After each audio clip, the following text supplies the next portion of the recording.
So now we get into the stage of Noah. And so I had previously explained why it seems to read as though Noah is finally the one that reaches this stage where there's a blending of Seth, the lineage of Seth and Cain, possibly. And that it had finally reached a stage where they have someone that can alleviate what had become a sense of them all being kind of encapsulated in this curse of Cain of sorts.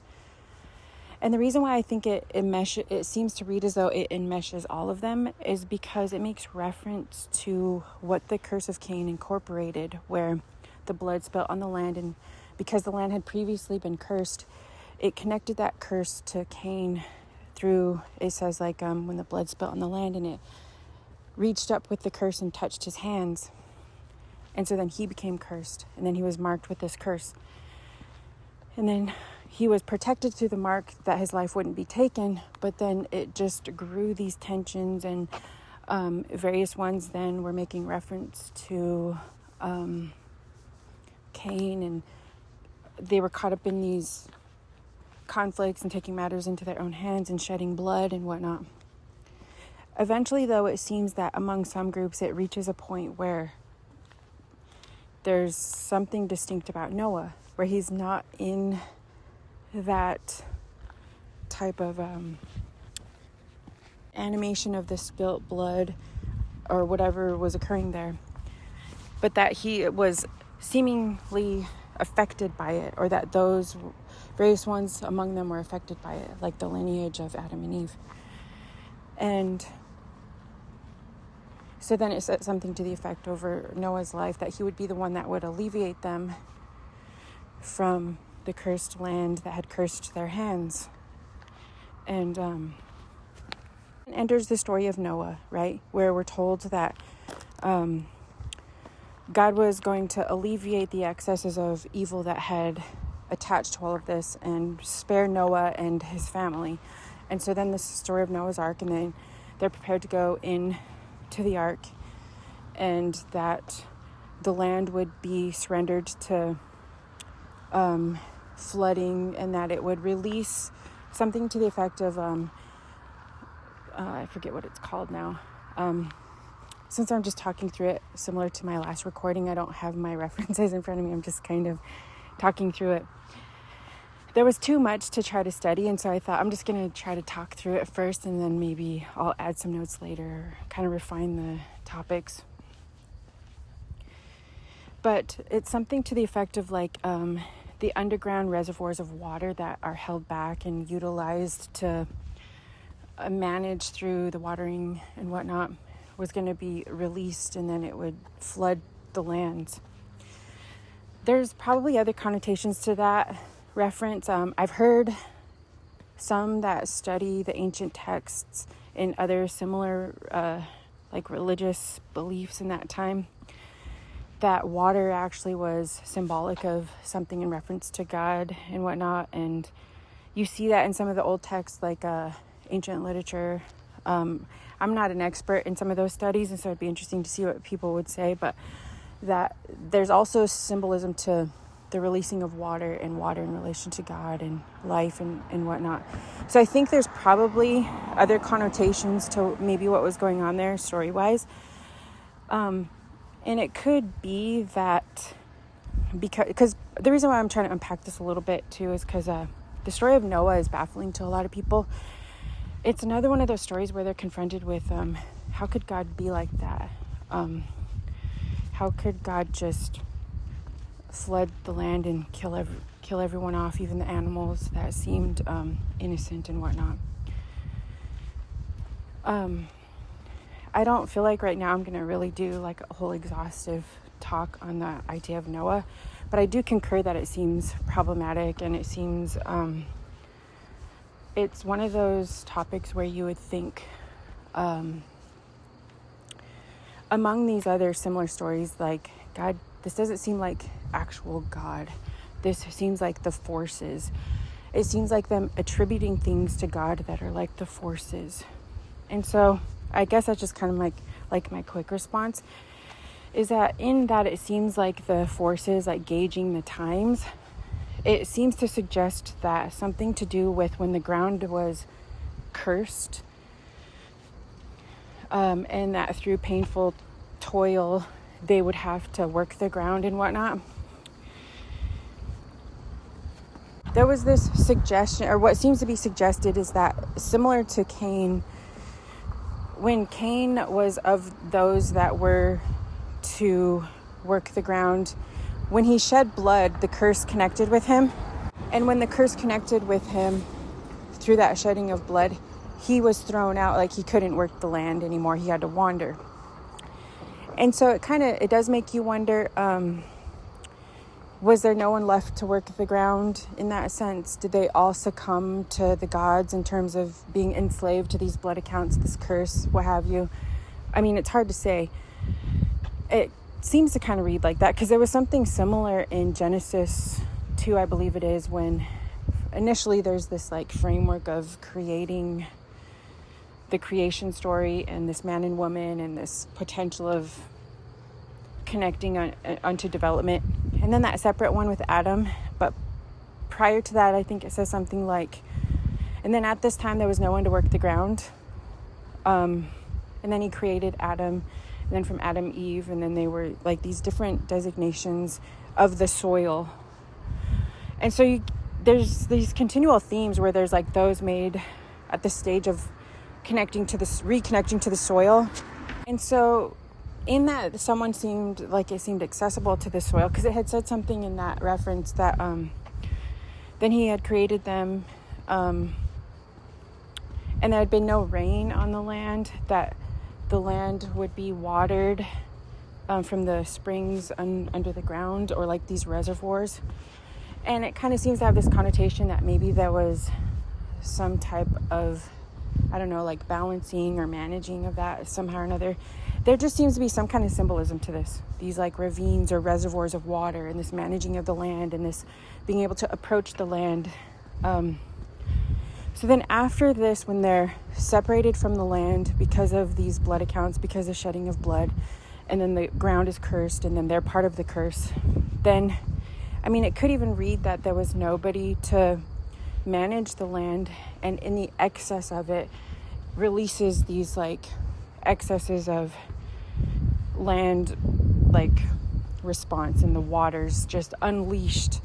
And so it's hard to say if it really reads as though like God did it, or if it's an effect of nobody managing creation properly.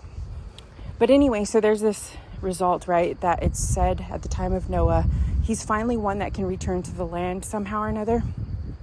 It finally is accomplished through the generations, someone that can finally reconnect to the land, possibly that because the transgressions had run the course, and then alleviated them. And then it says like through Noah they'll somehow like connect them to the soil, or something to that effect.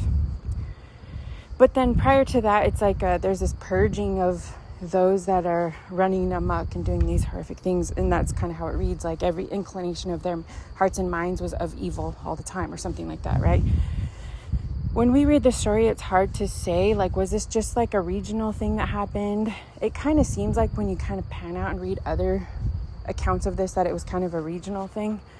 Maybe not. It does seem kind of strange to imagine like the literal aspect of just Noah and his family being preserved, and then everybody like coming from that lineage. But anyway, we don't have to like suppose about that right now. Either way though, the story reads as though somehow or another it selects for Noah. There's a differentiation of Noah as being able to reconnect to the land after there was these excesses of evil and whatnot. But what's also interesting about it is later. So we know the flood story, right? They're preserved in the ark, he and his family and his wives and whatnot. And then they reemerge onto the land. And then there's something that is said to him, something to the effect of that like God would no longer flood the earth in that way, or like curse the land, but that man it would kind of shift to where for the it would shift to like a life for a life or something to that effect. And there's other things that it says, but so I was kind of reading over that. Like I said, I'm doing this from memory. There's different ways of like, it's like there's more of the specific scripture, but I'm just kind of talking through it. I thought that was interesting because it seems like what that's referencing is saying they're then alleviated through the stage of Noah from the curse on the ground.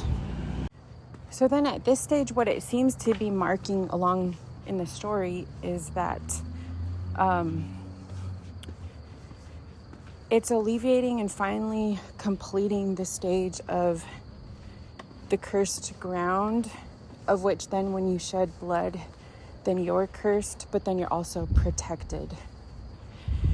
And so like the stage of Cain and Lamech, when they were appealing to this like protection where their life is spared, even though they shed blood. And so then it morphed into this whole reference where people would shed blood and then claim this type of like preservation. And because it had run amok and people were not appealing to possibly like other forms of redemption and whatnot, or arbitration or what have you, they were just taking matters into their own hands. Then it shifted to where it was life for a life, that kind of thing.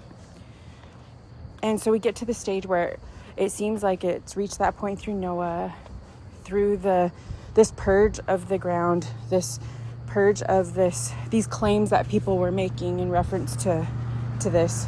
It's helpful to note that later, though, this continues to like be this transformative story, because then later, through certain approaches of the priests and whatnot, the arbitration increases to be even more of an improvement, where they start to differentiate not just life for a life, but certain types of approach, because then even that becomes a difficulty, like the eye for an eye and stuff like that. Like even in other various religious commentaries within even other religions similar to these times, they talk about this eye for an eye or life for a life as being an attempt to kind of put constraints around rampant vengeance and whatnot, because it tends to become too excessive. So that's what it seems like we're dealing with here in the text.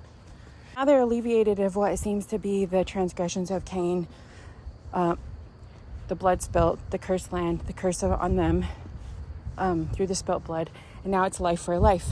And we have this reset, somewhat of a reset, with a stage of Noah. So then it talks about Noah, some connection to being a man of the soil.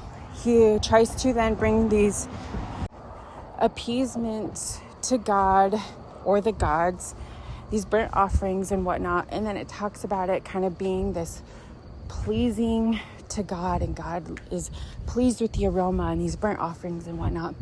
So it gives you this connotation where he finally resets what seemed to be both the favor that was given to Abel, these offering these burnt sacrifices, the gods are pleased, and then also being a man connected to the soil, the stage of Cain, a man of the soil.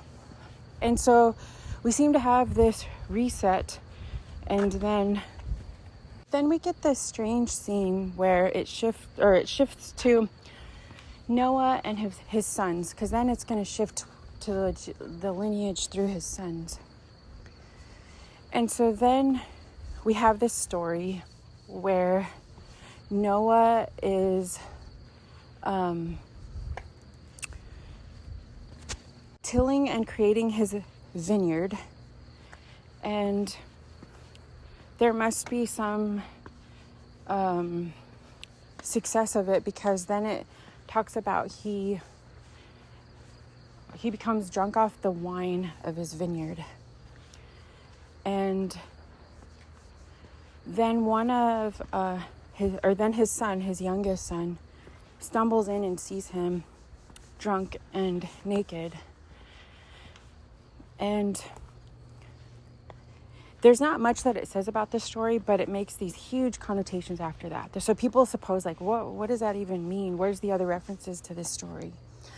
So this happens, and then the younger son goes and tells the other brothers. So then the other brothers come in and they avoid looking upon him and his nakedness, and they walk backwards with a blanket and they cover him. And then when he comes to, they tell him what happened, and then Noah is upset that this happened, and he then utters this summary of things that will then happen in the future. And then that's the setting for the next part of the story. And it's something like, so he has these three sons. There's Shem, Ham, and Japheth. And I believe the order of it is Japheth is the oldest, and then Shem, and then Ham is the youngest. And Ham was the one that saw his nakedness. People suppose because they attribute good and evil to these stories, like I said, and they assume that, they wonder, like, well, Ham must have done something to him. Nakedness maybe means they violated him. Or even in the books of Josephus, it says something like that Ham laughed at him and made fun of him. And then the other brothers covered him and from his shame. It's hard to say. There's all these different accounts as to what it means, but all we're told is that's what we're told. Something happened, and then when Noah came to, he was upset, and so he said, "Cursed be Canaan," and something to the fact "Cursed be Canaan, he will be the slave of his brothers." And then it says something like, "Blessed be Shem, may Canaan be his slave." And then something, I don't remember word for word, something to the effect of, "And may Japheth extend his territories and live in the tents of Shem," or something to that effect. But and then may Canaan be a slave. And so basically what seems to be going on there is Noah seems to be cursing Ham's legacy. Ham, so there's Ham, Shem, and Japheth, the three brothers. And so he seems that he's cursing, because I believe Canaan is the youngest of Ham's sons. And so he's cursing part of his legacy. And so it's such a strange story here, because it just seems like we're not really told enough to know what really happened. It's just enough to almost benchmark that this thing happened, and then the next stage and the significant part is that Cain is cursed. Because what we're looking at, and so this is why I was looking at before, I was looking at the stages of the curses. Because through Genesis is when you get all of these different developed curses, from Adam and Eve to Cain to Noah's sons, and then later through different lands and interactions and whatnot. And then you get these different stages of what alleviates it and what and etc. But at this point in time, then it sets the stage for the next progression of the story. And so, yeah, it's kind of odd, because people will say, why didn't he just reprimand Ham? What was actually going on there? Was there a different connotation as to what was going on with Noah? A developed power structure between what Ham had become in relation to Noah, and then Noah recognized this. It is kind of interesting, because later there's this connotation when, skip forward later, at the time of Abraham, which is out from the genealogy of Shem, one of Noah's sons, when he interacts with some of these rulers and kings and whatnot, he stumbles into this area where there's the kings in the region, and there's also this king priest, and they kind of have these certain connected dynamics. And at the time when it introduces these characters that have these this kind of government and priestly influence, I think so this is the Melchizedek character. I think it says something that he was going to bring out the bread and the wine, and as like a king priest and a blessing and whatnot. And so you kind of get this connotation then so rewind now, you kind of wonder if Noah, so the reason why I'm even thinking this is because I was thinking, what is the association there with wine? Because then we're told at this later stage of Noah, he's a man of the soil, and he's developed this vineyard, and he has this wine, and he's drunk off this wine. And it makes you wonder, is this a connotation where he's developed a type of interaction or connection to more of the priest side of things, and that does it kind of foreshadow, or maybe this isn't it at all, but does it make reference to the notion that Ham, and maybe Ham's lineage, was developing more along the lines of kings and rulers, and so it was kind of making this designation that Noah, in reference to the land and the wine, was more in the priestly role, more of the side of like the priests and God, seeking for the distinction of God. And so was there like an interaction there where a portion of the lineage of Ham would be under a type of, so it says cursed, right? Cursed. So this is what sets the stage for this like peculiar question mark in the story of Canaan. Because then this becomes like the curse of Canaan. Also peculiar about this stage of things, though, is that people say, but what a peculiar thing, because Canaan didn't do it, it was Ham. And so how can he legitimately curse his offspring, and then it carries forth this lineage of this curse? Like, what's going on there? So it's a peculiar portion of the story. And what becomes interesting here, if you just kind of like hold that thought for a minute, because we don't really know exactly what was going on there, but we can see through the rest of the story what it seems like it's alluding to.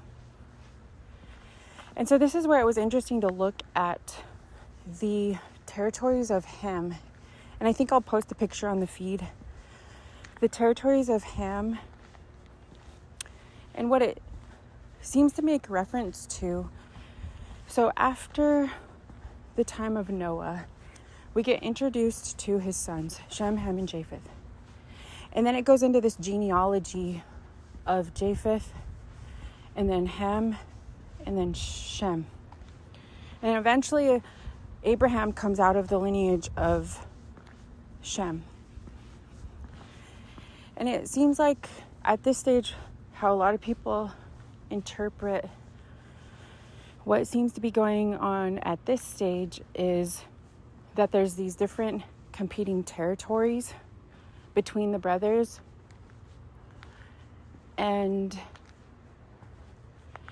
that there's like distinctions between various ones that have favor or are going to be redemptive in terms of their territory or influence and whatnot. And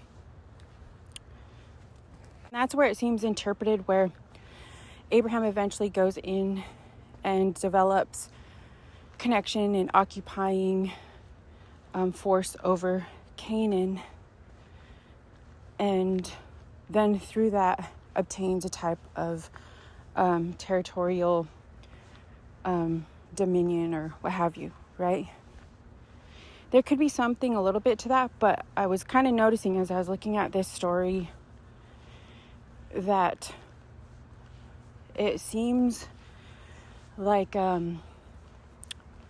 after, so this kind of seems significant. And this is where I'm getting to the point where I was referencing, where it seems like a lot of the story is this reference of eventually of Babel, and then eventually this like reemergence later with like Babylon and stuff like that. So what we actually find at the time of Babel is that Babel has all power and dominion, seemingly. which later we don't see reemerge again until the time of Babylon, right? And so it's not as though it reads as though there's all these different dominions. I mean, there maybe literally were, like certain powers within powers and certain territories and whatnot. But in terms of like world dominion, it seems like it reads as though the Tower of Babel had all of the full dominion. And so it was another stage that seems to read as the rulers, and then those within that were like serving and possibly holding maybe like a priest role of distinction within the dominion. Because then that's what we see much later on happen again with the time of Babylon, where eventually when Israel carries this stage of what we see with Canaan, enters into Babylon as priests, not rulers, not of the dominion. And so that's what it kind of seems is going on here at this time, is eventually there's this reemergence of Babel and this dominion power. So then what's interesting is that when you read of this in the works of Josephus, when it talks about the history of the Jews outside of scripture, and as I was saying, I kind of take it with a grain of salt because it kind of just helps you entertain other ideas, but you can't take it for truth, but you can utilize the ideas and it can influence looking at scripture maybe a little bit differently. So there's this portion in Josephus when it's talking about these accounts, and it talks about Noah's son, one of Noah's sons that had influence, power, seemed to be this connotation of having like the most power, the heights of power or something. And it's Nimrod. And it says something like he's upset with the gods, which is interesting because he was saved through the ark, right? He and his brothers and his dad and his wives and whatnot. But it says that he was upset with the gods for the destruction, for the flood. And so part of this motivation of being angry at the gods inspired him to recruit everyone to never make themselves susceptible to that again, and to build this really high tower to, not be susceptible to the gods. It's peculiar because it's like, well, is there a little bit of truth to that? Like, had they become susceptible to these quote unquote gods or these powers, and did it not always seem fair? And so he's building, like this high tower and whatnot. A lot of times people interpret it, and it could be many things. It could be all of these things at once, but people interpret it as he and these counter powers were wanting to build this high tower so that they could reach the gods, so that they could be a god unto themselves, so that they could oppose the gods and be in opposition to the gods. It's peculiar to think about, though, because it's like, were these questionable gods? Were these even really God? Was this just like I was talking about before, these blood accounts and these other factors and these forces and these unresolved forces?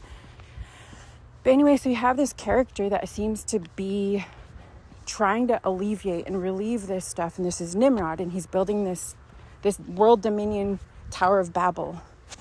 So then what seems to happen, and this is where it gets confused, like when I was like trying on this idea, because I was, looking into this whole effect of Canaan, what was going on there, why is it still a part of this story? And this is where it seems to read as though all of them, even like all of Noah's sons, even Noah himself, they were all in this dominion of Babel. Even though there were these different sections of groups and families and lineages and whatnot, they all seemed to somehow or another be in this connection of Babylon, Babel, what have you. But in the midst of it was some kind of connotation, possibly of like a priesthood, So there was like powers and like maybe a priesthood, but it was also questionable as to if it was like legitimate or confused, or a variety of things. I mean, it does read as though Babel is confused. It was a stage of confusion, trying to build a name for themselves and whatnot. So when you look at the lineage, what it seemed like, at least when I first was reading it, so when you read the lineage of it goes Japheth and then Ham and then Shem. It mostly just elaborates on the lineage of Ham having territory and building systems or dominions. And then it makes reference to Japheth being a part of like the maritime peoples and those that live along the coast and whatnot, and da-da-da-da-da. And then Shem being in these certain regions. But it doesn't really attribute, at that time, it doesn't seem to, at least, like attribute a dominion to them. They just live in the dominion. It seems like, anyway. And it just attributes dominion to Ham, to Ham's lineage. Then when you're re-looking at the genealogy, and it says the time when the earth split. In the genealogy of them that they share, there was a time when the earth split. And so I was reading that and I was thinking, oh, it kind of seems like it split through the curse of Noah. So like Noah proclaimed this curse between Ham. And so then that's when we get the possibility where this dominion split. And it split between Ham, between Canaan, and the rest of them. And so then you have this distinction of Canaan and the dominion, the rulers, the dominion, and then Canaan. The way that it reads is that it says God saw that Babel was like building this tower, this dominion, and that it would basically just be destructive, right? That the people were in error, and that he had to go in and like confuse them so that they would scatter. So like they would develop differently. They were developing wrong, and so he's like trying to redirect them, right? There was something there. They couldn't see it. They were just on this trajectory. And so then there's a time where the earth split. And so then you have the world power Babel, or maybe you could say later it's a connotation seemingly to Babylon, and then Canaan. I'll have to spend some time thinking on the curse of Canaan, because it ends up being, even though it seems like a connotation of like something he did or an error or something, there's something peculiar about it. But anyway, it functions as separating Canaan or Ham. So this part of Ham's lineage and this other part of Ham's lineage. When I think about it more is because there seems to be a reasoning as to the different stages of the curses where it's developing something. And so I do want to spend a little time thinking about that, like what type of curse was this? Because first there was the curse of like the tree restricted, and then the cursed ground, and then there was like the curse of the men because they had shed blood on the ground and they caught the curse, what have you. And then there was an alleviation of that, and then it shifted to after Noah, like a life for a life, instead of like accumulating this curse of this shed blood where they don't make like amends for it. But then now there's this other strange curse, right, where they curse the youngest child, and then the older child is has this dominion, which then later, though, there probably is some connotation to it, because later there's this pattern of the firstborn and the kings and then the priests, and this different order of rearranging these powers. But anyway, that's like for another time. So anyway, I'm just benchmarking that, where I'm thinking, what kind of like a curse was this stage of the curse? Because it seems to be a reason for the stages of the curse. But anyway, so we have this time where like the dominion splits, and it seems like that's how it splits. It's the curse of Canaan and then the dominion of Ham. So then it seems like this is where later Shem, which doesn't seem to have a dominion, he seems to be in this dominion, because it talks about him being in, like, a part of this, right?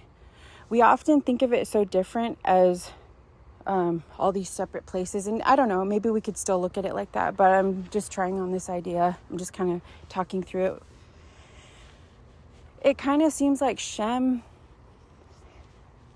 wasn't a part of, like, the dominion. Shem. And then later, through Abraham, somehow or another, they seem susceptible to it because something happens. And so something happens where they're living in the dominion of the Chaldeans. And this is where later it kind of talks about the Chaldeans being associated with, like, Babylon and whatnot. And this seems to be an association with that dominion of Nimrod, possibly, and all of the different territories, like the world dominion. And it elaborates on this, still, once again, kind of take it with a grain of salt. In the works of Josephus, it kind of elaborates on it a little bit more, and at least shares what other people were thinking. And it says something like,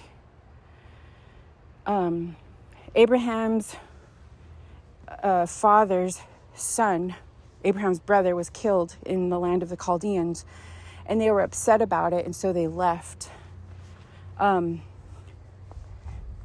They left, and then God, they went to this other territory, and then God directed Abraham to go to the land of Canaan.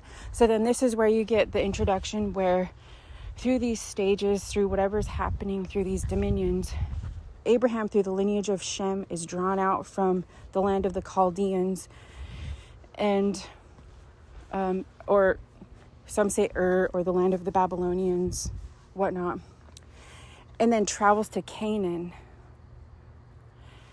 And this is where we get introduced to, like, Abraham is called to the land of Canaan, and the story begins there, right? This is, like, the initial thing that I was going to start. Abraham's called to the land of Canaan.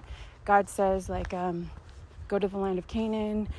I'll, like, kind of like there'll be this blessing, this transformative thing that will happen. Your descendants will be blessed, and then there's this whole, like, blessing and curse thing again. And so then we're talking about, what is this, like, this giving this land to Abraham? What is this about? What's going on there? What's interesting at this stage, though, is so it introduces when Abraham's called to go to the land of Canaan, and that it would be given to Abraham through some type of interaction, right? Some type of approach. What's interesting, though, is usually it seems like when we get to this stage, people assume that, I guess, there's connotation that there was evil and things going on there. But I think generally it's just kind of glossed over as, like, I'm calling you to go to the land of Canaan because it's so evil and you need to go alleviate it and all of this stuff and whatnot. And, maybe there is something to that effect. But it kind of seems like a different lens now, where there seems to be some reference of there's, like, a transformative interaction expected to happen here in reference to the other half of Ham and his dominion, or some of these effects, historical effects, or that it reached a different stage because this is, like, generations and generations later. There does seem to be something kind of peculiar about this story, and so I'll just kind of give, like, a general overview of how I'm just starting to kind of look at it. There's still a lot more to unpack and think about and analyze and research and whatnot. But what seems interesting here, so when you look at this stage, this kind of chapter of things, you have what seems to be this, like, dominion of Babel. And then you get these designations that are supposed to be, because if we're following in this line of redemption, right, through, like, Adam and Noah and various ones, there seems to be some connotation of it being transformative. It seems like the whole story is supposed to be how the people become free from this world dominion and the forces that keep confusing them about God and whatnot. Like, they're trying to be free from the gods and these curses, right? And so you're looking at what Noah said, and there's nothing directly against Ham. Like if Ham at this point is what represents the reemergence of a power or dominion, then you have what represents the dominion power, and then you get the curse of his youngest son,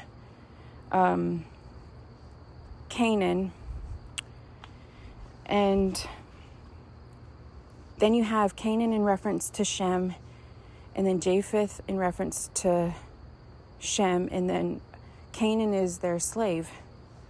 And there's no designation of specifically how this is going to transform everyone in relation to like the overarching dominion powers, right? What you find though is if you're kind of looking at it this way, the story does start to unravel in reference to what Noah said about these interactions. But what's interesting, and so the stage then of Abraham, and I'm kind of, I guess at this point, assuming people are familiar with the storyline, because I'm not really making the references. I realize I'm not fully unpacking it. I'm just trying to sort out my study ideas because there's just too much to think about. It's such a long study. So I'm trying to force myself to put it into somewhat of a cohesive articulation. So there's this passage where it talks about Abraham going in and obtaining this land. There's question as to what it means by that, in what way. Is it like a redemptive approach to the land? Is it like an occupying force? Is it another form of dominion? And so these are where it gets into like all these, like what's actually going on here. It seems like it's supposed to be reading as a transformative approach to this, right?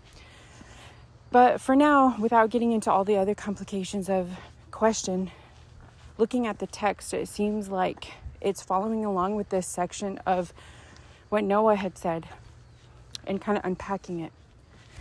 And so you get this stage where the lineage of Shem, through this connection of Abraham, which then maybe there's question there too, similar to how we're looking at Noah. Maybe there's a different reached connection through lineages. I don't know. I didn't really study the ins and outs of what may or may not be significant to some possible connections to Abraham. But if it is similar to the stage of Noah, where instead of Noah being this full separation through the line of Seth, that Noah seems to represent this connection finally reached through generations of this transgression to the stage of merging those. It could be similar, something like that with Abraham. Maybe he's finally, because this is like generations later, maybe he does represent some type of connection to these different dominions or lineages and whatnot, and not as separate as maybe we might think. But anyway, Abraham becomes this candidate to go into Canaan. It also seems interesting when you're looking at the notion of Canaan in the works of Josephus. It seems to have this connotation that it was more vast than people realize. And, maybe that's like a possibility where if we're looking at, and I'll have to kind of study this, looking at the map of Ham and his territory and his dominion, and then these portions that were attributed to Canaan, maybe there was more, maybe it was split between the Canaan side of Ham and then Ham and the other dominions. And maybe that incorporated parts of like with Shem and Abraham and whatnot. Maybe they associated themselves as being a part of that type of dominion and whatnot.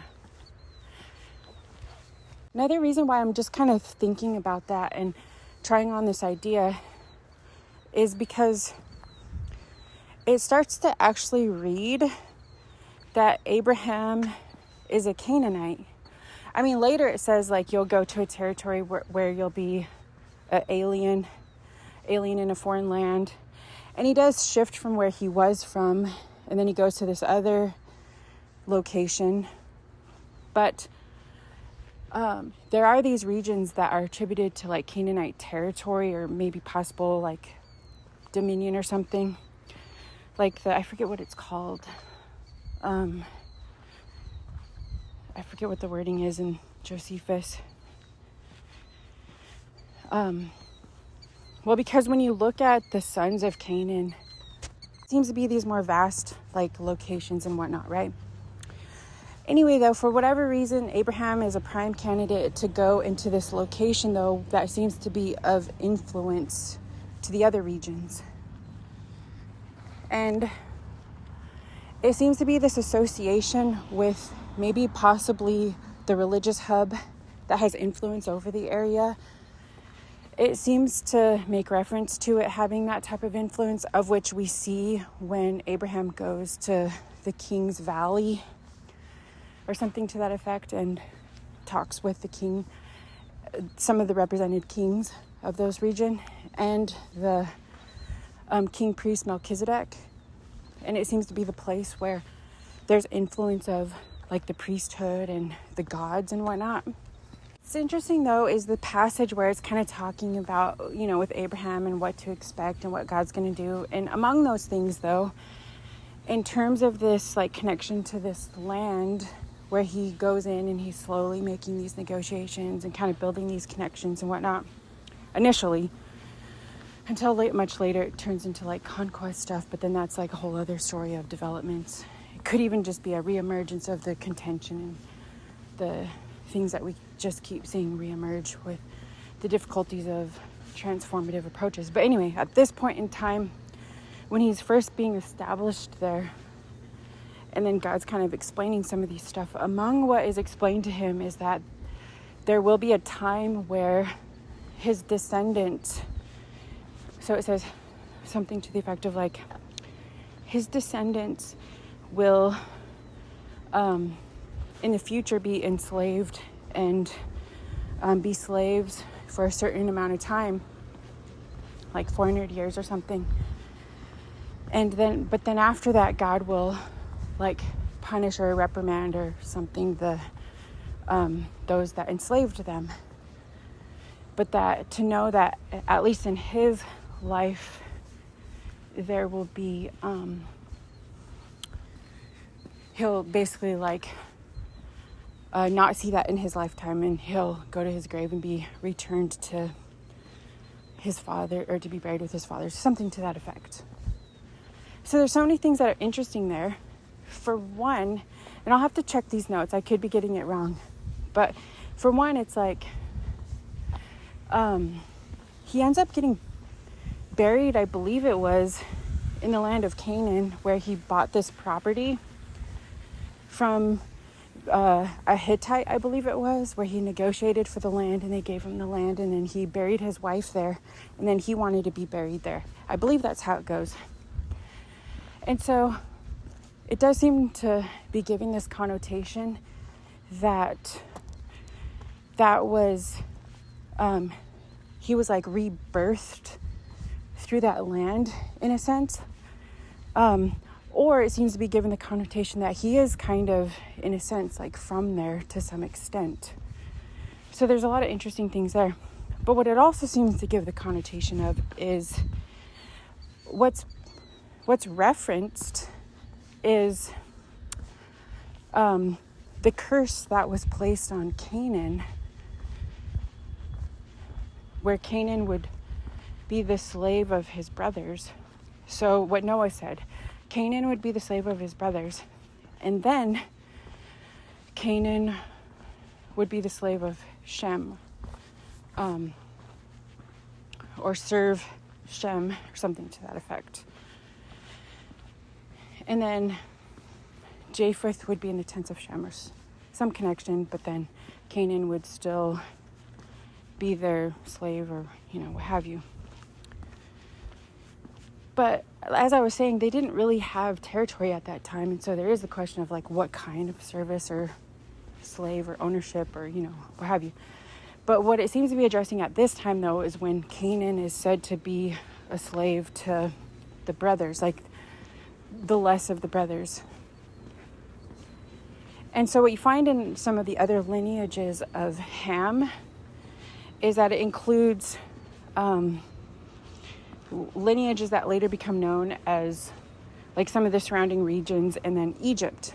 And so when it's saying this to Abraham, when like your descendants will be enslaved, but then after 400 years, then they'll be punished. Those who enslave them will be punished. And so people say that this is making reference to Egypt later when they go into Egypt and then they become enslaved and whatnot. But what's also interesting about that, though, is it's cloaking or seeming to cloak Abraham's call and designation as being Canaan. As being Canaan, that which becomes enslaved by his brothers.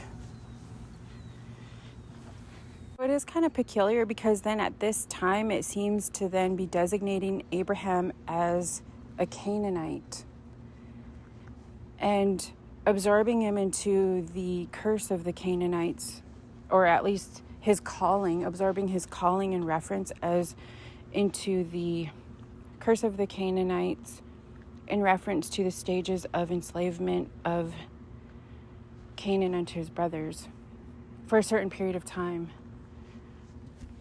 would shift into some reference after that unto the lineage of Shem, unto Abraham.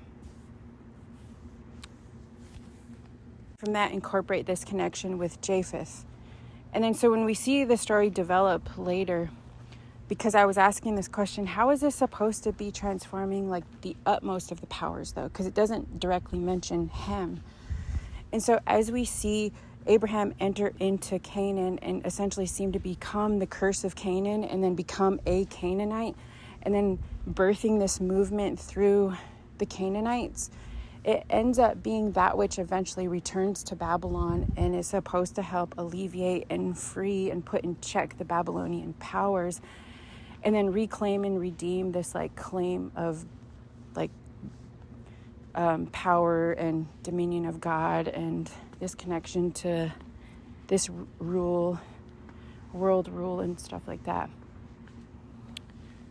Just to wrap up this stage, though, what I'm also keeping in mind, what I'm thinking about is later on. So this is where Israel eventually develops this connection to Canaan, the lands and the connection to Canaan through this lineage of Abraham. There's a lot to be said there. But then much later, when it develops into these conflicts, right, where they generate these conflicts among each other, they get drawn into these dominion battles at the heights of when Israel's developed and whatnot, and then splits and divides. And then we get the time of the prophets later on, when they begin to be reprimanded for not taking more of a transformative approach to various actions and whatnot. And they're reprimanded for involving themselves in some of the sacrificial practices and idolatry and whatnot. One of the things that it says in Ezekiel, and I forget exactly, just thinking in memory what passage it is, but it says something peculiar in the book of Ezekiel in reference to when it seems to be calling out some of the Israelites and whatnot. And it says something like, because there's a lot of like really difficult confronting language in the books of the prophets. But it says something like, your mother was a Hittite and your father was a Amorite, I believe it was. And when I found you, I can't remember exactly. You were born and then you were, I probably should wait to read the passage. But anyway, just to finish off here, it says something like, when I found you, you were born, or I said, and be born. And then you were placed out in the field or something, and you were kicking in your blood, and like you had nobody to cover you or clothe you. And then I took you in and I covered you and nurtured you and took care of you and like raised you and helped you to prosper.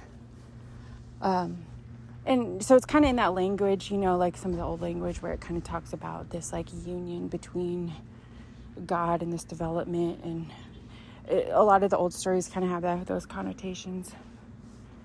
But what I found interesting about it, though, is that it makes reference to seemingly being birthed through some of the territories of like Canaan, in connotation to what was supposed to be like a redemptive story or some transitional story. And, maybe it's talking about some of the powers and the groups at the time that had succumbed to like child sacrifice and stuff like that. Maybe it was talking about how it was supposed to be entering into redeeming Canaan or the Canaanites from that power. What I also seem to read as was that they were born and birthed through Canaan. And there was this redemptive story that was supposed to be through this like being birthed or rebirthed through Canaan. There's other things to think about, but I think this section is getting really long. And so I've at least kind of summarized some of the things that I've been thinking about up until the time of Abraham. I do think there are probably different ways of looking at how to address connections to the land. It's not just this sweeping connotation, seemingly, of like ridding the Canaanites, and that there wasn't like some skin in the game where they were actually of the people and connected to them and birthed through them, that there was this like seemingly intended connection and transformative value, a different way to be a part of reclaiming the land, that would have spoke to them as not as though they weren't a part of it, but it sounds like that they were a part of it, as saying, let's redeem your land, let's redeem this land, instead of how a lot of times it's looked at as these other groups that they're not associated with at all. But anyway, there's a lot more to talk about and think about, and I feel like I've covered a lot of ground here. And so I think for now I'm just going to keep it there, and then I'll just go over some of these ideas and then keep looking at these questions of Abraham in the land of Canaan and whatnot.